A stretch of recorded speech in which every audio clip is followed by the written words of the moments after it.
Hey, what's up, key holders, and welcome back to Minted Keys. It's Wednesday, February 11th, 2026. And you know what that means? It's New Comic Book Day. We spent a total of $23 at Titan Moon Comics and Rogue Galleries in northern Austin, central Texas. And we're starting off with the Absolute Batman number 15, the first appearance of Joker. If you watched any of my other hauls, you will see, you can watch when I picked up the first print of this version. And usually I don't get second prints, but I feel like I didn't buy enough copies of this. This is actually going to be my reading copy. And I kind of want to go over some of my strategies that I have for collecting some of my favorite comic books. I'm now doing 3 copies. So one we will send to CGC to get graded, one as a reader's copy, and another one as a backup or a moon bag, or if you want to gift it to someone. You know, sometimes there's you have a friend that's getting into a series or is looking for something and you want to give them something nice for their birthday. So I always buy 3 copies of pretty much all the absolute first prints, just because you kind of have to. The prices are just so crazy, and you know, for archiving purposes, that's just what I'm doing now.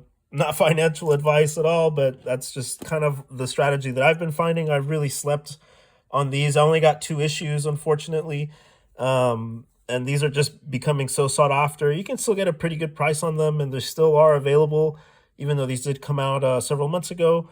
And they did print a ton of these first print. It was a pretty big deal, and I think Poison Ivy is going to be even more than this one. So we'll see. But overall, you know, it's a first print, and just give it time. It's Joker. Any comic book that's Joker is worth a lot. I mean, even the Jacques 880, you know, is worth a ton. I believe it's a Detective Comics, which is also one of my videos. If you check out the 15 haul. But yeah, you know, really happy with this. Got it in a really good shape. They didn't have a lot of them at Titan Moon, so you know, it's kind of interesting to see which shops, you know, overbought and which ones just only got a couple copies. So yeah, we went ahead and picked that up and made that our reading 3rd copy, and yeah, adding it to the collection. So moving on, there will be a part 2 to this video, because these are just 2 stores that I went to. I still got to pick up my Austin Books and Comic Order, which is usually where I get most of my stuff. But getting into Bleeding Hearts. These I kind of slept on and did not get a full order on them like I do with my absolutes. So I had to do a little hunting and driving around town to kind of get the ones that I wanted. This is a variant cover. The A cover is right here. As you can see, this is a new series from Vertigo Comics, which is a big deal. They're kind of coming back, and they brought in Deniz Camp, which if you don't know any of his work, he's really known for Absolute Martian the Manhunter, which is a fantastic series. If you are into the Absolute universe, you should definitely check this out. This is a first print that I was able to pick up, so really happy with that. And the one comic book that is just so gut-wrenching, it totally changed the mood on my 2 videos ago, so I wasn't really expecting this to be such a gut-wrenching read, but it's a fantastic book. They are doing a second printing of this in March. I highly recommend you checking this out. So just being a big Camp fan, I couldn't help but be more excited to check Bleeding Hearts, which is a fantastic series. These are the pages that we had in the preview, this beautiful 2-page spread of Mush going in for the kill. And we introduce a new character named Poke, which we're seeing this in the perspective of a zombie, and the artwork is just fantastic. I love the coloring, you know, the text, everything to it is just so good and so well thought out. This is a 40-page book, guys. There's like, this is pretty much 2 issues. Middle of the issue is explaining, you know, his friendship with Mush and how they met each other.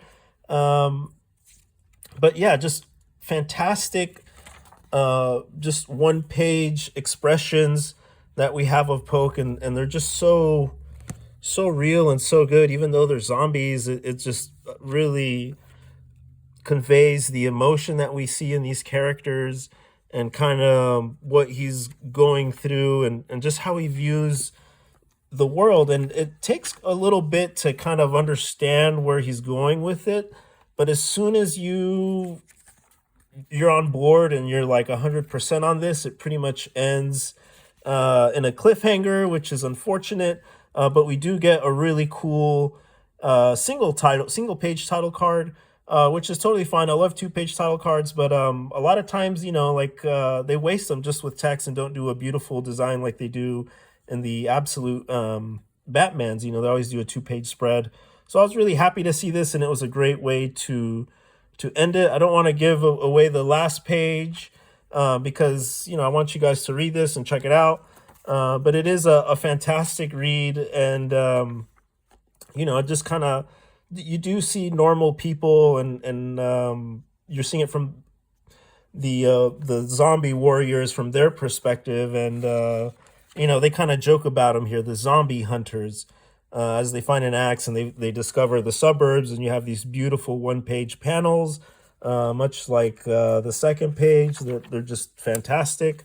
So if you get a chance to check this out, definitely do. I was a really big fan, and just seeing this variant cover with Nick Dragata, him doing something different from Absolute Batman, I just really had to pick it up. You can see the clouds. He's kind of into this kind of clouds and stuff like that. So it is, it does scream Absolute Batman, but it's also his style, and just very minimalistic. I know some people kind of have their opinions about it, but I think it's really great. And here you have his arm that he switched out with Mush as a pact that they made as friends. So it's, a lot of people kind of wonder why he only has, one arm bigger than the other. So there, it is part of the narrative, and he does have the flower growing out, just like Mush has the mushrooms.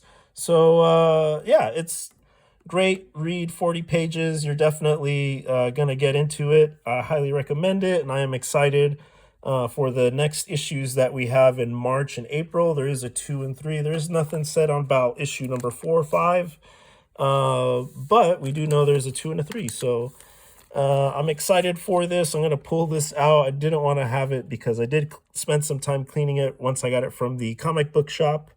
But as you can see, guys, this is very, very, very mint.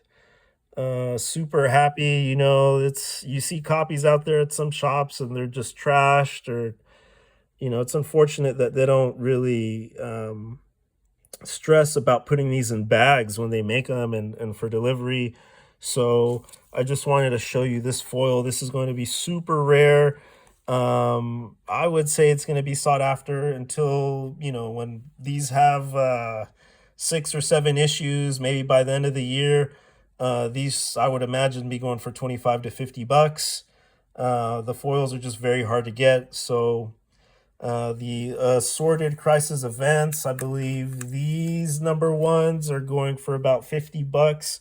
They did do a foil of the number 1 of the Sorted Crisis of Ace, but I believe it's like some sort of Comic-Con edition, and those are about $1.50. This is not a Comic-Con edition, so who knows if it'll reach to 150 bucks.